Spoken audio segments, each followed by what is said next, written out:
1926 চনৰ 8 ছেপ্টেম্বৰ শদিয়াত জন্মগ্ৰহণ কৰিছিল সুধাকণ্ঠ ডক্টৰ ভূপেন হাজৰিকাই।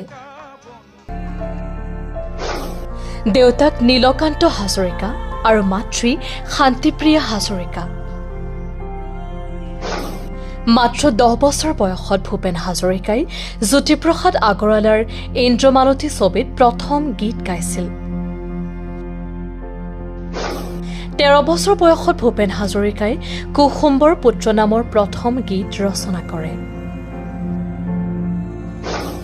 গুৱাহাটীৰ কটন কলেজৰ পৰা স্নাতক, বনাৰস হিন্দু বিশ্ববিদ্যালয়ৰ পৰা ৰাজনীতি বিজ্ঞানত স্নাতকোত্তৰ ডিগ্ৰী লৈ তেওঁ আমেৰিকাৰ কলম্বিয়া বিশ্ববিদ্যালয়ৰ পৰা মাছ কমিউনিকেশ্যনত PhD লাভ কৰে। তেওঁৰ গৱেষণাৰ বিষয় আছিল proposals for preparing India's basic education to use audio' visual techniques in adult education. Bhupen Hazarika কেৱল গায়ক নাছিল, তেওঁ আছিল গীতিকাৰ, সুৰকাৰ, সংগীত পৰিচালক, চলচ্চিত্ৰ নিৰ্মাতা আৰু লেখক। এৰাবাটৰ সুৰ, শকুন্তলা, প্ৰতিধ্বনি, লতি ঘটি, চিকমিক বিজুলী আদি অসমীয়া ছবিৰ লগতে তেওঁ হিন্দী, বাংলা ছবিৰো সংগীত পৰিচালনা কৰিছিল।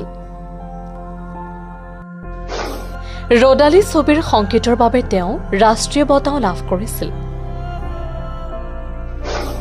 মানুহে মানুহৰ বাবে বিস্তীৰ্ণ পাৰৰে দিল হুম হুম কৰে, গংগা বলে কিয়, তেওঁৰ প্ৰতিটো গীতেই একোটা দৰ্শন।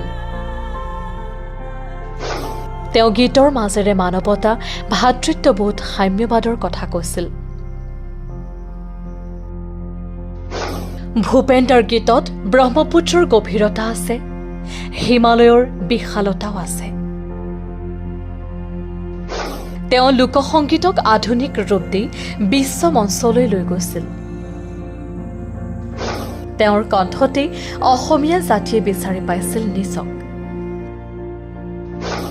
1977 চনত পদ্মশ্ৰী, 1987 চনত সংগীত নাটক একাডেমী বঁটা, 1992 চনত দাদা চাহেব ফাল্কে বঁটা, 2001 চনত পদ্মভূষণেৰে সন্মানিত হৈছিল ভূপেন হাজৰিকা। 1967 চনত নাওবৈচা সমষ্টিৰ পৰা নিৰ্দলীয় বিধায়ক হিচাপেও নিৰ্বাচিত হৈছিল।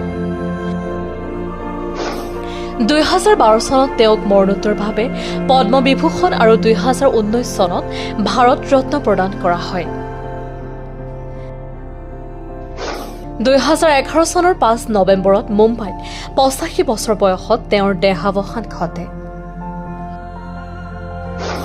গুৱাহাটীৰ জালুকবাৰীত ব্ৰহ্মপুত্ৰৰ পাৰত ৰাজ্যিক মৰ্যাদাৰে তেওঁৰ শেষকৃত্য সম্পন্ন কৰা হয়। লাখ লাখ লোকে চকুলো টুকি তেওঁক শেষ বিদায় জনাইছিল। ভূপেন হাজৰিকা নাই, কিন্তু তেওঁৰ গীতসমূহ আমাৰ মাজত সদায় আছে। যেতিয়ালৈকে ব্ৰহ্মপুত্ৰ বৈ থাকিব, তেতিয়ালৈ বাজি থাকিব সুধাকণ্ঠৰ সুৰ। মই এটি যাযাবৰ বুলি কোৱা মানুহজন আজি প্ৰতিজন অসমীয়াৰ হৃদয়ত স্থায়ী বাসিন্দা।